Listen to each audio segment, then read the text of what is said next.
Hello guys, तो हम लोग आए एक नए वीडियो पे और आज हम लोग देखने वाले हैं बायोलॉजी के वीवीआई क्वेश्चन, जो कि बहुत सारा वीडियो हमारे चैनल पे जा चुका है और सारे क्वेश्चन जो कि एग्ज़ाम को लेकर बनाए जा रहे हैं। अगर आप चाहते हैं कि 70 में 70 आपका आ जाए, एग्ज़ाम में आप 70 में 70 बायो में लेना चाहते हैं, तो उसके लिए करना क्या होगा, आपको 35 में 35 ऑब्जेक्टिव सही करने होंगे। और उसके लिए मैं प्रॉपर वीडियो आप लोगों के लिए डेली डाल रहा हूं, जो कि बहुत इंपॉर्टेंट है। अगर सही में आप लोगों को 70 में 70 लाना है तो हमारे चैनल से जुड़ जाइए और हमारे चैनल को सब्सक्राइब कर लीजिए और वीडियो को पूरा वॉच करके जाएंगे तो बिल्कुल आप अच्छा करने वाले हो। ऐसा हो ही नहीं सकता है कि पूरा वीडियो को वॉच करके जाते हैं आप अच्छा नहीं करते, ऐसा कभी नहीं होगा। एग्ज़ाम में सारे क्वेश्चन लड़ने वाले हैं, आप बिल्कुल एक बार भरोसा करके वीडियो देखिए और पूरा वॉच करके जाइए। एग्जाम में उतना बेहतर करेंगे जितना बेहतर आपने सोचा नहीं होगा।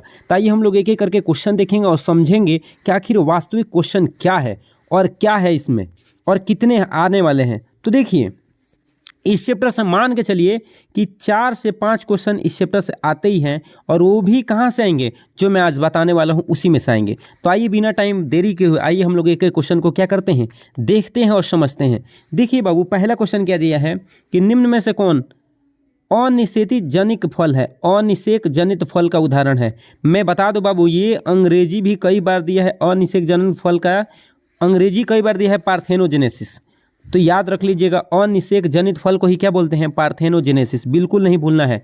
तो पार्थेनोजेनेसिस द्वारा जो फल है बनता है उसका उदाहरण है केला। क्या है, केला। बिल्कुल नहीं भूलना है, कई बार पूछा गया है। फिर मैं बोल रहा हूँ, अनिषेक जनित फल को एग्जाम में पार्थेनोजेनेसिस दे देता है कि पार्थेनोजेनेसिस फल का उदाहरण है, तो कौन है, केला है। बिल्कुल नहीं भूलना है, हिंदी दे या अंग्रेजी दे, आपको बिल्कुल बना के आना है, छोड़ना नहीं है। अगले क्वेश्चन पे आ जाते हैं बाबू। अगला क्वेश्चन क्या है, निम्न में से कौन मिथ्या आभासी का उदाहरण है। पहले सुनो, मिथ्या आभासी फल या इसी का एक और नाम है, सुन लो, झूठा फल। इसी को क्या बोलते हैं, झूठा फल। इसका 3 नाम है, तीनों नाम याद रखना है, मिथ्या फल या आभासी फल या झूठा फल। अब ये झूठा फल इसको क्यों कहा गया, इसके बारे में आइए पहले जान लेते हैं, फिर उदाहरण देखेंगे। तो देखिए, हम लोग झूठा फल क्यों बोलते हैं। आप लोग जानते हैं कि जितना भी फल का निर्माण होता है वो होता है अंडाशय से। कहाँ से होता है, अंडाशय से। बिल्कुल ध्यान रखिएगा, अधिकतर फल का निर्माण कहाँ से होता है, अंडाशय से। लेकिन अगर किसी फल का निर्माण अंडाशय से न होकर पुष्पासन से हो जाए, किससे हो जाए, पुष्पासन से हो जाए। बिल्कुल ध्यान रखिएगा, किससे हो जाए, पुष्पासन। याद रख लीजिएगा, अगर फल का निर्माण अंडाशय से न होकर पुष्पासन से हो जाए तो उसको हम लोग बोलते हैं मिथ्या फल या झूठा फल या आभासी फल। याद हो गया कि वैसा फल जिसका निर्माण अंडाशय से न होकर पुष्पासन से होता है उसको क्या बोलेंगे, मिथ्या फल या आभासी फल या झूठा फल। और इसका उदाहरण आइए देख लेते हैं। तो इसका उदाहरण क्या है, पहला ऑप्शन है सेब, दूसरा है अखरोट, तीसरा स्ट्रॉबेरी और चौथा है सभी। तो इसका राइट आंसर सभी होगा। मतलब इसका आभासी फल कौन है, स्ट्रॉबेरी भी है, अखरोट भी है और सेब भी है। बिल्कुल नहीं भूलना है। अगले क्वेश्चन पे आ जाते हैं। अगला क्वेश्चन है, यथार्थ या वास्तविक फल क्या है। तो वास्तविक फल किसको बोलते हैं, मतलब इसको सही फल। वास्तविक फल मतलब जिसका निर्माण अंडाशय से होगा। किससे होगा, अंडाशय से। बिल्कुल नहीं भूलना, एग्जाम में कई बार पूछा गया है कि फल का निर्माण किससे होता है, तो अंडाशय से। और वास्तविक फल का निर्माण किससे होता है, अंडाशय से। तो इसका उदाहरण कौन है, तो इसका उदाहरण पहला ऑप्शन दिया है सेब, दूसरा दिया स्ट्रॉबेरी, चौथा तीसरा दिया अनार और सभी। तो इसका राइट आंसर आने वाला है सभी, क्योंकि ये दोनों क्या हैं, झूठे फल हैं और ये वास्तविक फल है। बिल्कुल नहीं भूलना है। अगले क्वेश्चन पे आ जाते हैं। अगला क्वेश्चन वही दिया है कि अधिकतर फल का निर्माण किससे होता है। तो आप लोग को पहले ही बता के आ रहा हूँ किससे होता है, अंडाशय से। बिल्कुल नहीं भूलना है, बहुत बहुत बहुत इंपॉर्टेंट है। अगले क्वेश्चन पे बाबू आ जाते हैं। देखिए, बीज का निर्माण किससे होता है। तो बीज का निर्माण किससे होता है, पहला ऑप्शन है बीजांड से, अंडाशय से, पुंकेसर से, सभी। तो इसका राइट आंसर होने वाला है वो है बीजांड। क्या होने वाला है, बीजांड। अंडाशय से फल और बीजांड से बीज। बिल्कुल नहीं भूलना है। अगले क्वेश्चन पे आ जाते हैं। निम्न में से कौन सा फल गुद्देदार होता है, मतलब जिसमें गुद्दा होता है। तो पहला ऑप्शन है अमरूद, दूसरा है आम, तीसरा है संतरा, इनमें सभी। तो इसका राइट आंसर सभी ही होगा। इसमें भी गुद्दा वाला गुद्देदार फल है, ये भी गुद्देदार फल है और ये भी गुद्देदार फल है। तो इसका राइट आंसर सभी होने वाला है। अगले क्वेश्चन पे आ जाते हैं हम लोग। तो देखिए, अगला क्वेश्चन क्या दे रखा है, निम्न में से कौन सूखा फल है, शुष्क फल है। शुष्क माने क्या होता है, सूखा। तो पहला है मूंगफली, दूसरा है सरसों, दोनों, इनमें से कोई नहीं। तो इसका राइट आंसर जो होने वाला है वो होगा दोनों, मतलब सरसों भी है और मूंगफली भी है। बिल्कुल नहीं भूलना है। ये जितने भी क्वेश्चन आपको बताए जा रहे हैं सब के सब एग्जाम में आने वाले क्वेश्चन हैं। अगला क्या है, निम्न में से कौन असंगत जनन के उदाहरण है। तो पहला है घास, ये देखिए एस्टेसिया है, घास है, दोनों है, इनमें से कोई नहीं। तो इसका राइट आंसर क्या होगा, दोनों। याद रख लीजिएगा, ये भी है और ये भी है, बिल्कुल नहीं भूलना है। अगला, बहुभ्रूणता किस में देखा गया है? किस पौधों में बहुभ्रूणता देखा गया है? पहला है नींबू वंश या साइट्रस, और दूसरा क्या दे रखा है? आम, और तीसरा है दोनों, इनमें से कोई नहीं। तो इसका राइट आंसर दोनों ही होगा। इसका राइट आंसर दोनों, मतलब आम भी है और साइट्रस भी है, बिल्कुल नहीं भूलना है। अगला क्वेश्चन आ जाते हैं। अगला क्वेश्चन क्या दे रखे हैं? आवृतबीजी पौधों में भ्रूण पोष के गुणसूत्र की सूत्र गुणता कितनी होता है? तो 3n होती है, त्रिगुणित। ये कई दफ़ा क्वेश्चन पूछे गए हैं एग्जाम में, बिल्कुल इसको भूलना नहीं है।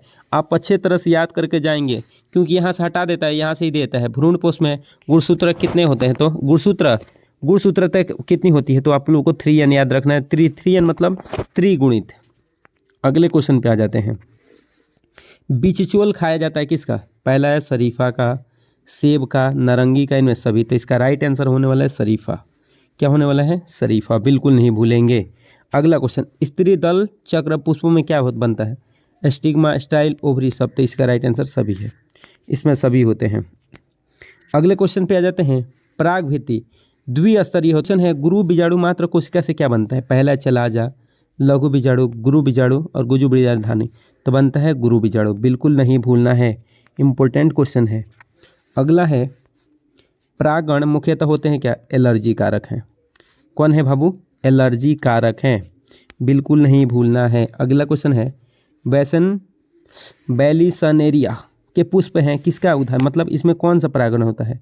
तो जल परागण। एक और इसी के साथ साथ याद रख लीजिए, हाइड्रिला भी, याद है, हाइड्रिला भी याद रख लीजिएगा। हाइड्रिला में भी प्रजनन जो होता है परागित होता है किससे? तो जल परागण है। हाइड्रिला और बैलिसनेरिया भी है, और हाइड्रिला, दोनों में कौन सा परागित होता है? जल परागण होता है, बिल्कुल नहीं भूलना है।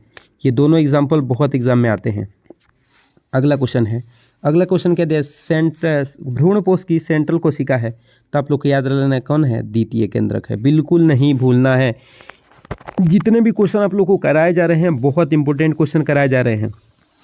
आपको एग्जाम में फोड़ के आना है, तो सही में आप इसको याद करके जाइए, बिल्कुल आप बेहतर करेंगे।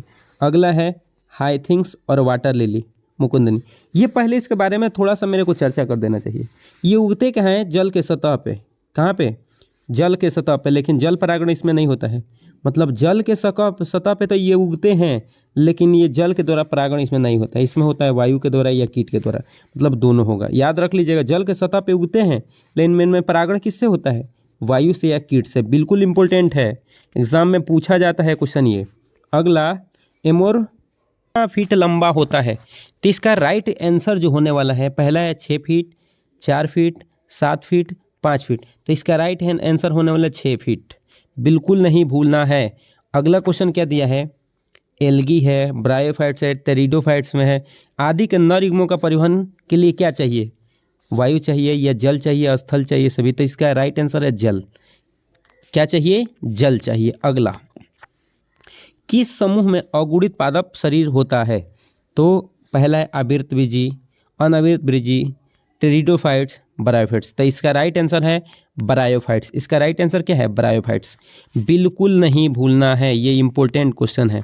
अगला, प्राकोष्ठ में क्या होते हैं? प्राकण। प्राकोष्ठ में क्या होते हैं? प्राकण। तो 10th में भी आप लोग पढ़े होंगे, बिल्कुल ही आसान क्वेश्चन था। अगला है अगला क्वेश्चन क्या दे रखे हैं कि अनुमील्य परागण वाले पौधे निश्चित रूप से क्या होता है? पहला है स्वपरागण, परपरागण, दोनों, इनमें से कोई नहीं। तो इसका राइट आंसर है स्वपरागण, इसमें होता है। अगले क्वेश्चन पे आ जाते हैं। निम्न में से कौन सा पौधा जलोद्भिद है? तो इसका राइट आंसर है सिंघाड़ा, बिल्कुल नहीं भूलना है। अगले क्वेश्चन पे आ जाते हैं। अगला क्वेश्चन क्या दिया है? वायोला, आंकुलिस, कोमेनिला, जिसको कॉनकॉ भी बोलते हैं, इनमें से कौन से पुष्प पैदा करते हैं? अनुमील्य परागण या उन्मील्य परागण। तो इसका राइट आंसर दोनों है। इसका राइट आंसर क्या है? दोनों, भूलना नहीं है, बिल्कुल इम्पोर्टेंट है। अगला क्वेश्चन क्या दे रखा है कि परागकण का व्यास कितना होता है? तो इसका व्यास होता है 25 से 30 माइक्रोमीटर, 50 माइक्रोमीटर या 100 माइक्रोमीटर। तो इसका राइट आंसर है 25 से 30 माइक्रोमीटर होता है। अगला क्वेश्चन है, कौन सर्वाधिक ज्ञात प्रतिरोधक कार्बनिक सामग्री है? तो इस पहला ऑप्शन दिया है एस्पोरोपोलेनिन और एस्पोरोफल और एस्पोरोपोलिटल। तो इसका राइट आंसर है एस्पोरोपोलेनिन, याद रख लीजिएगा। ये सारे क्वेश्चन जितने भी आज बताए हैं ये बहुत इंपॉर्टेंट है और जिससे एग्ज़ाम में क्वेश्चन भर भर के आते हैं, इसलिए बिना टाइम देरी किए आप पूरा याद कर ही लेना है। जब बेहतर करना चाहते हैं तो पूरे क्वेश्चन को याद कर लीजिएगा। और इसी के साथ मिलते हैं लोग अगले वीडियो में, तब तक के लिए जय हिंद।